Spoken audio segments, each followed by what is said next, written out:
सभी भाइयों बहनों के आपके अपने चैनल वाईसीटी बुक्स में एक बार फिर से स्वागत है। प्लीज़ जो अभी तक हमारे चैनल को सब्सक्राइब नहीं किए होंगे जरूर सब्सक्राइब कर लेंगे। उसके बगल में बेल आइकन है उसे भी दबा देंगे जिससे कि नोटिफिकेशन आप लोगों के पास पहुंचता रहेगा। देखिए मैं डेली आप लोगों के लिए हिस्ट्री के मॉक टेस्ट अपलोड करता हूं। उसी कड़ी में आज ये 14वां मॉक टेस्ट है। मैं इसके पहले भी 13 मॉक टेस्ट अपलोड कर चुका हूँ और उसके पहले भी मैं हिस्ट्री के करीब करीब मैं 15, तो कुल मिला के मैं बता दूं कि 28-29 आप लोगों के लिए मॉक टेस्ट अपलोड हो चुके हैं। स्पेशली ये जो सीरीज़ करा रहा हूँ इसमें आप लोगों के लिए एनटीपीसी, ग्रुप डी व जेई में पूछे हुए क्वेश्चनों का संग्रह है। हालांकि मैं बता दूं कि ये सभी एग्जामों के लिए बहुत ही इंपॉर्टेंट होने वाला है, तो प्लीज़ आप लोग इसे ज़रूर देखा कीजिए जिससे कि आप लोगों को काफ़ी ज़्यादा नॉलेज गेट हो। चलिए हम आज का सेशन स्टार्ट करते हैं। कल जहाँ तक पढ़े थे उसके आगे क्या दिया हुआ है कि 1505 में भारत के पहले पुर्तगाली वायसराय किस किले का निर्माण कराया था? Saint Angelo Fort, Fort Emmanuel, Saint Thomas Fort, Saint David. आइए बात कर लेते हैं इसका राइट आंसर क्या हो जाएगा। डिटेल के साथ देख लेते हैं क्या दिया हुआ है। इसका राइट आंसर ए अर्थात सेंट एंजलो फोर्ट 1505 ईस्वी में भारत के ऐसे पहले पुर्तगाली वायसराय थे जिनके द्वारा निर्माण करवाया गया था। किसका निर्माण करवाया गया था? सेंट एंजलो फोर्ट का निर्माण करवाया गया था। देखिए यहाँ पे डिटेल भी दिया हुआ है। सेंट एंजलो फोर्ट के केरल के कोन्नूर नगर में स्थित है। इसका निर्माण 1505 ईस्वी में प्रथम पुर्तगाली वायसराय फ्रांसिस्को डी अल्मीडा। ये इंपॉर्टेंट पूछा जाता है, बार बार ये भी क्वेश्चन पूछा जाता है, इंपॉर्टेंट है, ध्यान दीजिएगा। क्या दिया हुआ है कि पूछा जाता है कि प्रथम पुर्तगाली कौन थे? तो फ्रांसिस्को डी अल्मीडा जो थे प्रथम पुर्तगाली के रूप में जाने जाते हैं। ठीक है, चलते हैं हम लोग अगले नंबर क्वेश्चन पे। अगला नंबर क्वेश्चन क्या दिया हुआ है? देखिए जो लोग भी लग रहा है ये कहाँ से पढ़ा रहे हैं, मैं बता दूं कि आप लोगों के लिए एक सीरीज वाइज लेके चला जा रहा है।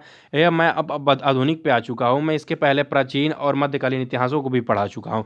आप लोग उसको लगा लेंगे तो आप लोगों के एक भी क्वेश्चन पेपर में फंसने की बात नहीं बनती है। चलिए हम क्वेश्चन पे बात करते हैं। क्या दिया? भारत अपने नियंत्रण को बढ़ाने हेतु ब्रिटिश और भारतीयों के बीच कई युद्ध लड़े गए, परंतु निम्नलिखित में से युद्ध उनमें शामिल नहीं था। Anglo Maratha, Anglo Sikh, Anglo Mysore, Anglo Bangla. तो इसका राइट आंसर क्या हो जाएगा? आई डिटेल के साथ आंसर देख लेते हैं। तो क्या दिया हुआ इसका राइट आंसर?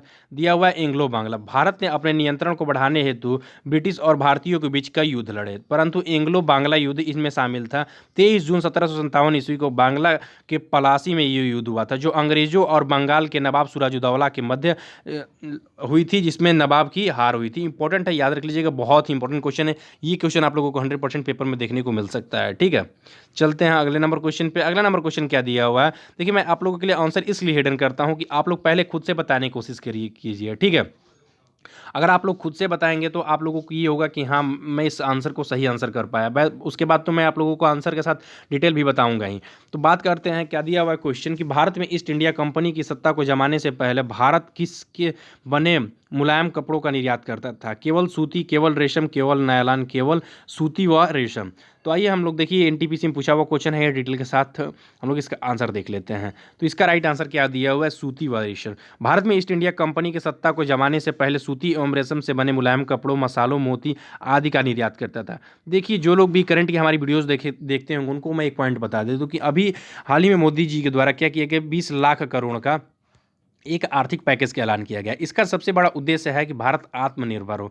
उनके द्वारा जो दिया गया था, जो बात कही गई थी, उसकी में एक शब्द भी ये भी कहा गया था कि भारत के लिए मैंने भारत में लोगों को खादी के प्रति, खादी के कपड़ों के प्रति, खादी से बनी चीज़ों के प्रति के लिए मैं उत्तेजित किया था, तो वो लोग उसमें बहुत ज़्यादा अपना हाथ दिखाए थे। तो आप लोग इसी की वजह से अभी आत्मनिर्भर भारत को बनाने की बात कर रहा है कि कोई भी कपड़ा, मसाला, किसी भी चीज़ को जो हो वो दूसरे के देशों से ना खरीदे। ठीक है, इसी के लिए इतना बड़ा पैकेज का ऐलान किया गया है। ठीक है, हालांकि इस क्वेश्चन से इसका कोई रिलेशन नहीं है, लेकिन मैं आप लोगों के लिए बता दूं तो प्लीज़ आप लोग हमारे करंट अफेयर्स की वीडियोस भी देखा कीजिए, जिससे कि आप लोगों को करंट के साथ साथ आप लोगों को जीके जीएस से भी उसमें काफ़ी ज़्यादा क्वेश्चन तैयार हो जाते हैं। चलते हैं हम लोग अगले नंबर क्वेश्चन पे। अगला नंबर क्वेश्चन क्या दिया हुआ कि अंग्रेज ब्रिटिश इंडिया कंपनी ने खुद को भारत में के दौरान कब से कितने सन के लिए स्थापित किया था, कब स्थापित किया था? तो इसका राइट आंसर हो जाएगा 1600 से। कब हुआ था? 1612। आइए डिटेल के साथ हम लोग इसका आंसर देख लेते हैं। डिटेल क्या दिया हुआ है कि डिटेल दिया हुआ है कि अंग्रेज जो ईस्ट इंडिया कंपनी में खुद को भारत में 1600 से 1612 के दौरान स्थापित किया था। हालांकि इसका फैक्ट कहीं कहीं में दिया जाता है, कहीं कहीं भी आप लोगों को 1606 ईस्वी में दिया जाता है कि स्थापना किया गया था इनके द्वारा कंपनी, कहीं 1608 भी देता है। लेकिन एक क्या दिया हुआ है कि एक एवरेज दिया हुआ है, तो एवरेज के तहत हम लोग देख लेते हैं क्या दिया हुआ है। 1600 से 1612 ईस्वी तक स्थापित किया जाएगा। इसे जान कंपनी के नाम से भी जाना जाता था। इंपॉर्टेंट है, देख लीजिए, पूछा जा सकता है इसे किस कंपनी के नाम से जाना जाता था। इसे जान कंपनी के नाम से भी जाना जाता था। इसे ब्रिटेन की महारानी ने पूर्वी देशों के साथ व्यापार के लिए 15 वर्षों के लिए एकाधिकार प्रदान किया था। ठीक है, हालांकि मैं इसे जब पॉलिटी में पढ़ाऊंगा तो आप लोगों को और भी डिटेल इस चीज़ के बारे में बता दूंगा। चलते हम लोग अगले नंबर क्वेश्चन पे। अगला नंबर क्वेश्चन क्या दिया हुआ है कि अंग्रेजी ईस्ट इंडिया कंपनी को किस नाम से जाना जाता था?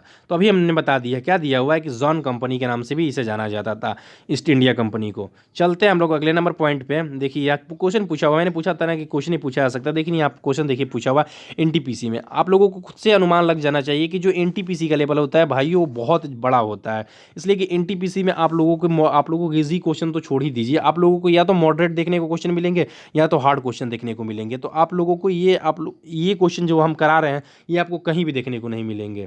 ठीक है, तो चलते हैं हम लोग अगले इसका डिटेल देख लेते हैं। अंग्रेजी east India company John company के नाम से जाना जाता है। 31 दिसंबर 1600 ईस्वी को इंग्लैंड की महारानी एलिजाबेथ ने प्रथम ईस्ट इंडिया कंपनी का व्यापार का एकाधिकार प्रदान किया था। इंपॉर्टेंट है, याद रख लीजिएगा। चलते हैं हम लोग अगले नंबर क्वेश्चन पे। अगला नंबर क्वेश्चन क्या दिया, निम्नलिखित में से किस आंदोलन ने गोवा में पुर्तगाल राज्य को समाप्त करने पर महत्वपूर्ण भूमिका निभाई थी? तो जनरली हम पीछे भी पढ़ा चुके हैं, आइए हम लोग इसके बाद भी बात कर लेते हैं। तो गोवा मुक्ति दिवस हम लोग मनाते हैं कितने तारीख को? तो 19 दिसंबर को मनाते हैं। गोवा लिबरेशन डे के रूप में हम लोग जानते हैं। 19 दिसंबर 1961 को आज़ाद हुआ था। इसी की वजह से हम लोग 19 दिसंबर को आज भी क्या करते हैं कि हम लोग गोवा लिबरेशन डे के रूप में मनाया जाता है। ठीक है, चलते हैं हम लोग बात करते हैं डिटेल के साथ, इसका आंसर देख लेते हैं। इसका राइट आंसर तो ए हो जाएगा। गोवा मुक्ति आंदोलन के गोवा में पुर्तगालों को राज्य को समाप्त करने पर महत्वपूर्ण भूमिका निभाई।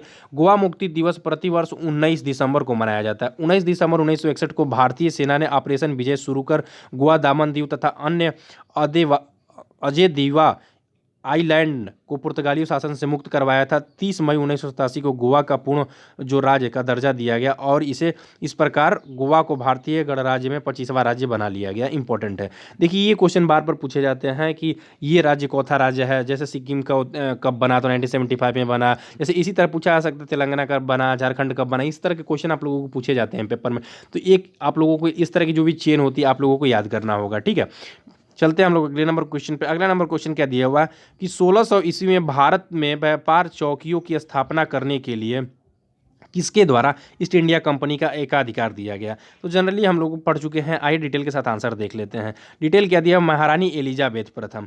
हालांकि महारानी एलिजाबेथ द्वितीय भी दिया हुआ है, तो आइए हम लोग डिटेल में देखते हैं क्या दिया हुआ है। 31 दिसंबर 1600 ईस्वी में भारत के व्यापार चौकियों की स्थापना के लिए महारानी एलिजाबेथ प्रथम ने ईस्ट इंडिया कंपनी को एकाधिकार प्रदान किया। महारानी एलिजाबेथ जो द्वितीय रही थी वो कब से रही थी? 6 फरवरी 1952 में यूनाइटेड किंगडम की शासिका थी। यूनाइटेड, याद रख लीजिएगा, इस वक्त भारत आज़ाद हो चुका था। ठीक है, लेकिन जो महारानी एलिजाबेथ थी वो प्रथम उसी वक्त थी। ठीक है, ये मत सोच लीजिएगा कि जो महारानी एलिजाबेथ थी इनकी डेथ के बाद से दूसरी महारानी एलिजाबेथ बन गई थी, ऐसा कुछ नहीं है। महारानी एलिजाबेथ द्वितीय कब बनी थी?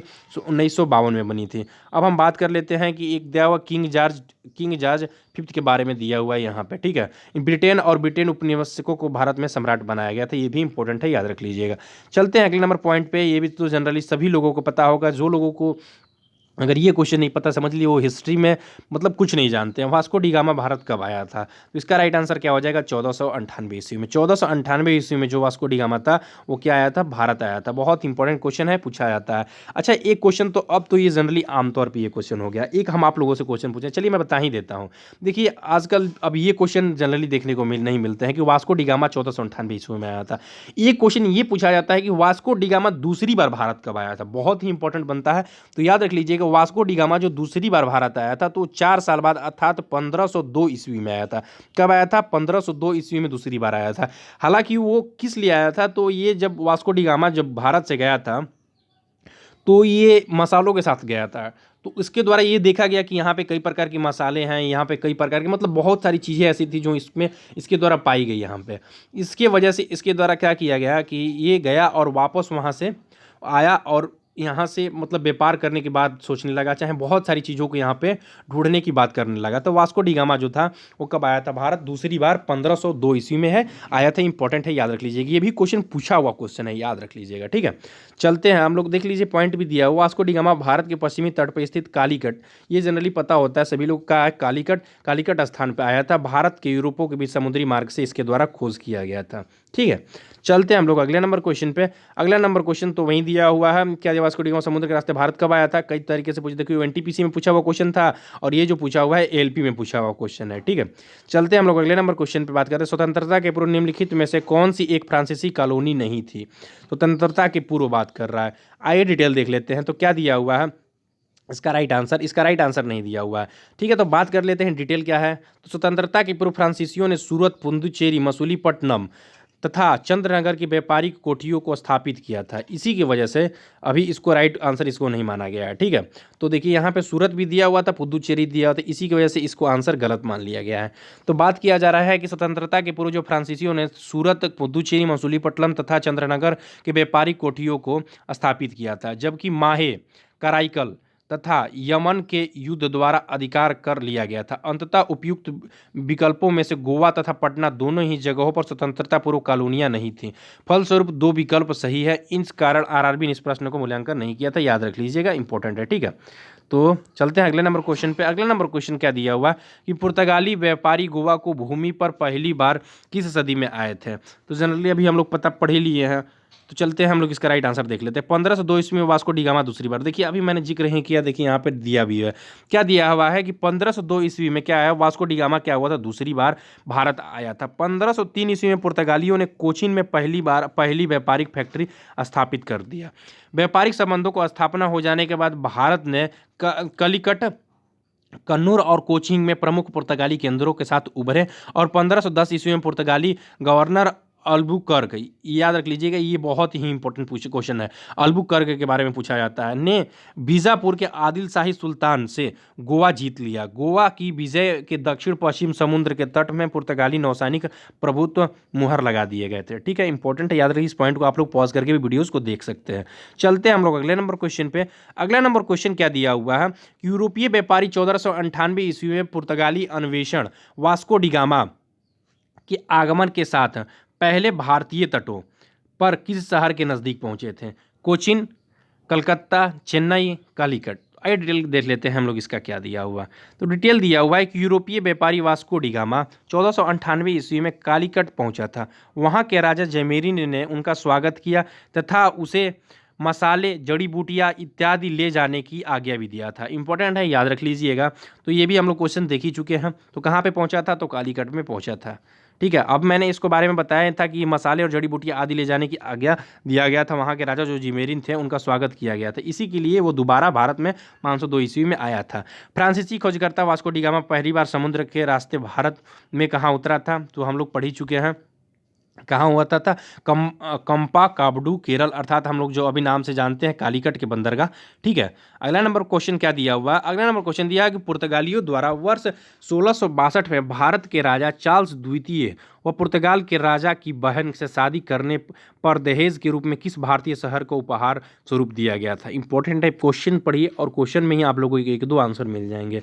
क्या दिया हुआ है, पुर्तगालियों के द्वारा 1662 में पूछा सकता है कि पुर्तगालियों के द्वारा किस सन में जो राजा चार्ल्स द्वितीय थे और पुर्तगाल के जो राजा थे उनके इंग्लैंड के राजा चार्ल्स द्वितीय वो पुर्तगाल के राजा की बहन की शादी करवाया गया था। तो कब करवाया गया था, 1662 ईस्वी में करवाया गया था।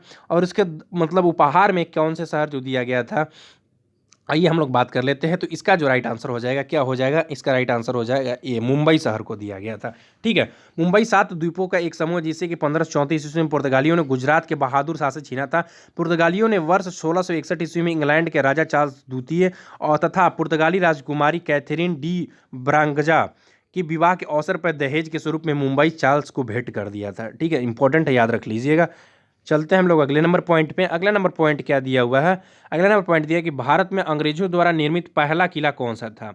बहुत इंपॉर्टेंट क्वेश्चन है और पूछा हुआ क्वेश्चन है। देखिए यार, अभी ग्रुप डी में पूछा हुआ क्वेश्चन है। ग्रुप डी का भी आप लोग लेवल देख ही रहे होंगे कि ग्रुप डी का भी लेवल जो है ना, आप लोगों को यह लगता होगा कि ग्रुप डी बहुत ही ईजी क्वेश्चन पूछता है। जो लोग पिछली बार पेपर दिए होंगे उन लोगों को काफ़ी पता होगा। मैं बता दूं कि ये क्वेश्चन इसलिए टफ पूछे जाते हैं यार, ग्रुप डी का कोई लेवल नहीं होता है, ग्रुप सी का कोई लेवल नहीं होता है। ग्रुप सी का लेवल तो थोड़ा बहुत देख भी सकते हैं, लेकिन ग्रुप डी मतलब समझ रहे हैं, कोई लेवल नहीं होता है इसका। नाम ही से लगता है कि यार ग्रुप डी मतलब सबसे निचला स्तर। ठीक है, लेकिन यहाँ पे भी अभी आप लोगों को देख रहे हैं कि यार 1.98 करोड़, 1.67 करोड़, ऐसे करोड़ों में फार्म पड़ रहे हैं। और वैकेंसी भैया कितनी है, तो 59,000 वैकेंसी है। वैकेंसी कितनी है, 42,000 वैकेंसी है।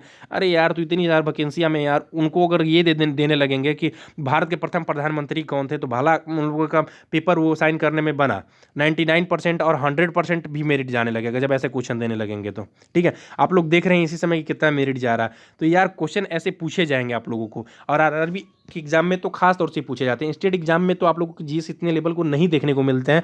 हालांकि यूपीएससी वगैरह की जो एग्जामें होती हैं उनमें देखने को मिलते हैं, लेकिन जो छोटे मोटे एग्जाम होते हैं जैसे पुलिस वगैरह के एग्जामों में ऐसे देखने को नहीं मिलते हैं क्वेश्चन। ठीक है, उसमें ईजी या मॉडरेट टाइप पे पूछे जाते हैं। लेकिन जो ग्रुप डी वगैरह एनटीपीसी वगैरह के जो एग्जाम होते हैं उसमें लेवल थोड़ा हाई रखा जाता है। ठीक है, क्योंकि लड़कों को काफ़ी ज़्यादा छांटने की वहाँ पे प्रोसेस की जाती है, इसकी वजह से टफ क्वेश्चन रखे जाते हैं। बात कर लेते हैं हम इसका राइट आंसर, भारत में अंग्रेजों के द्वारा निर्मित पहला किला कौन सा था, तो डिटेल के साथ हम लोग इसका आंसर देख लेते हैं। इसका राइट आंसर क्या हो जाएगा, इसका राइट आंसर हो जाएगा भारत में अंग्रेजों का द्वारा निर्मित पहला जो किला था फोर्ट सेंट जॉर्ज किला था। याद रख लीजिएगा कौन सा किला था, फोर्ट सेंट जॉर्ज किला था। इसकी स्थापना कब किया गया था, तो 1640 में किया गया था। इंपॉर्टेंट है।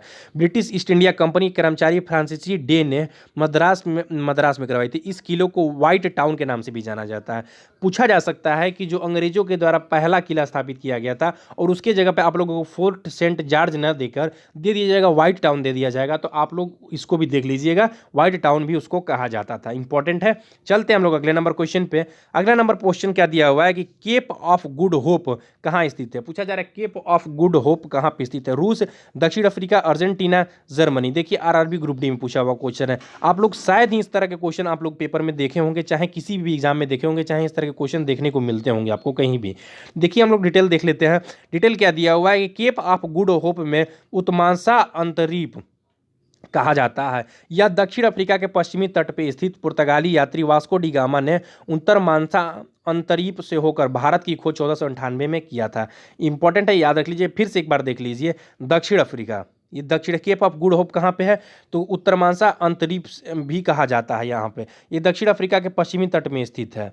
पुर्तगाली यात्री वास्को डी गामा ने उत्तरमांसा अंतरीप से होकर ही भारत की खोज किया था, याद रख लीजिएगा। चलते हैं हम लोग अगले नंबर क्वेश्चन पे। अगला नंबर क्वेश्चन क्या दिया हुआ है कि अरब व्यापारियों ने लाल सागर और भूमध्य बंदरगाहों के मध्य से भारतीय वस्तुओं को किस देशों में भेजा था। अच्छा, एक पॉइंट मैं आप लोगों से क्वेश्चन पूछूंगा, बताइए किसका, लाल सागर और भूमध्य सागर, यहाँ पे भूमध्य बंदरगाह दिया हुआ है। लाल सागर और भूमध्य को अलग कौन सा मतलब करता है, ठीक है ना, कौन सी नहर है जो करती है, चाहे कौन सा वो रेखा है, चाहे कौन सी वो लाइन है, चाहे इसके बारे में आप लोगों को कमेंट में देना है राइट आंसर। ठीक है, मैं आप लोगों को हल्का सा हिंट भी दे दिया हूँ। चलते हैं हम लोग इसका डिटेल देख लेते हैं। क्या दिया हुआ है कि अरब व्यापारियों ने लाल सागर और भूमध्य सागर के बंदरगाहों के माध्यम से भारतीय वस्तुओं को यूरोप में व्यापार किया। 1498 ईस्वी में पुर्तगाली नाविक वास्को डी गामा ने भारत के समुद्री मार्ग की खोज 1869 ईस्वी में स्वेज नहर के निर्माण से किया था। जो लाल सागर और भूमध्य सागर, सॉरी यहाँ पे राइट आंसर दिया ही है। चलिए, जो मैंने क्वेश्चन पूछा था डिटेल दिया ही है। क्या दिया हुआ कि लाल सागर और भूमध्य सागर को जोड़ती है, ये क्वेश्चन जानते हैं आप लोग कितनी बार पूछा हुआ है, कम से कम 20 बार ये क्वेश्चन पूछा हुआ है कि लाल सागर और भूमध्य सागर को कौन सी नहर जोड़ती है। तो इंपॉर्टेंट है, याद रख लीजिएगा, जो स्वेज नहर है ये लाल सागर और भूमध्य सागर को जोड़ती है। इस नहर का भारत और यूरोप के बीच जो 7,000 किलोमीटर की दूरी है उसे घटा देता है। इंपॉर्टेंट है, याद रख लीजिएगा, इस नहर के द्वारा। ठीक है, देखिए अब हम लोग बात करेंगे कि मराठों के उदय एवं विकास के बारे में। आइए हम लोग कुछ इसके बारे में भी क्वेश्चन देख लेते हैं। क्या दिया हुआ है कि शिवाजी ने 1660 के दशक में हमलों की श्रृंखला का नेतृत्व करने के लिए किस रणनीति को बनाया और सैन्य किस रणनीतियों का उपयोग किया, वैज्ञानिक, नौसैनिक, गुरिल्ला और स्मारिक। तो आइए हम लोग डिटेल देख लेते हैं। तो इसका राइट आंसर क्या होगा, इसका राइट आंसर हो जाएगा सी, गुरिल्ला। गुरिल्ला जो युद्ध था ये शिवाजी के द्वारा मतलब सबसे प्रसिद्ध जो युद्ध का माना जाता है इनको। ठीक है, पहाड़ी चूहा की भी संज्ञा इनको दिया गया था, याद रख लीजिएगा। औरंगजेब के द्वारा क्या दिया गया था, पहाड़ी चूहा की भी संज्ञा शिवाजी को दिया गया था और इनके द्वारा ही गुरिल्ला युद्ध का आरंभ किया गया था। बहुत ही इंपॉर्टेंट है, याद रख लीजिएगा। चलते हैं हम लोग थोड़ा डिटेल भी देख लेते हैं। डिटेल क्या दिया हुआ है, शिवाजी के जन्म पूना के निकट सिवनेरी के दुर्ग में शाहजी भोसले की प्रथम पत्नी जीजाबाई के घर में 1627 ईस्वी में हुआ था। बाकी आप लोग डिटेल और भी देख सकते हैं। छापामार नीति या गुरिल्ला नीति भी इसको कहा जाता है, और भी डिटेल आप लोग वीडियोस पॉज करके देख सकते हैं। चलते हैं हम लोग अगले नंबर क्वेश्चन पे। शिवाजी का जन्म इनमें से किस किले में हुआ था। तो अभी हम लोग जैसे ही मैंने बता दिया कि शिवनगरी के दुर्ग में इनका जो जन्म हुआ था। तो आइए हम लोग देख लेते हैं इसका राइट आंसर क्या हो जाएगा। इसका राइट आंसर डी हो जाएगा, शिवनगरी के किले में हुआ था। चलते हैं अगले नंबर क्वेश्चन पे। पूछा जा रहा है कि किसके द्वारा नागरिक सरकार के सर्वोच्च प्रमुख के रूप में अष्टप्रधान नामक मंत्रियों के द्वारा एक परिषद नियुक्त किया गया था। तो ये भी मैं पीछे क्वेश्चन बता चुका हूँ। इसका राइट आंसर क्या हो जाएगा, शिवाजी। शिवाजी के द्वारा क्या किया गया था, अष्टप्रधानों का नियुक्त किया गया था। चलते हैं अगले नंबर पॉइंट पे। अगला नंबर पॉइंट क्या दिया हुआ है कि देख सकते हैं आप लोग, शिवाजी के जो शासन के संबंधित जो 8 अष्टप्रधान थे उनमें कौन कौन थे। पेशवा, अमात्य, वैक्नविस, चिटनीस, सुमंत, सर ए नौबत, पंडित राव और न्यायाधीश, 8 लोग ये हुआ करते थे। आप लोगों को क्या करेगा, ये आप लोगों को हिंदी में भी क्वेश्चन देखने को मिल सकता है। ये क्वेश्चन आप लोग जीएस में भी देख सकते हैं, करंट अफेयर्स में भी, सॉरी क्या कहते हैं, उसमें देख सकते हैं, रीजनिंग में भी देख सकते हैं। आप लोगों को इसमें से 3 दे देगा सही और 1 दे देगा गलत दे देगा। पूछा सकते हैं कि इसमें शिवाजी के द्वारा कौन सा ऐसा जो है कि जो अष्टप्रधान में शामिल नहीं थे। तो इस तरह के क्वेश्चन आप लोगों को देखने को मिलते हैं। वीडियोस पॉज करके आप लोग इसे आसानी से देख सकते हैं। पानीपत की तीसरी लड़ाई किस वर्ष लड़ी गई थी, ठीक है। तो पानीपत की जो तीसरी लड़ाई थी किस वर्ष लड़ी गई थी, 1761, 1762, 1763, 1760। तो हम लोग पीछे इसका राइट आंसर बता चुके हैं। तो इसका राइट आंसर क्या हो जाएगा, 1761 ईस्वी में पानीपत की तीसरी लड़ाई लड़ी गई थी। चलते हैं हम लोग अगले नंबर पॉइंट पे।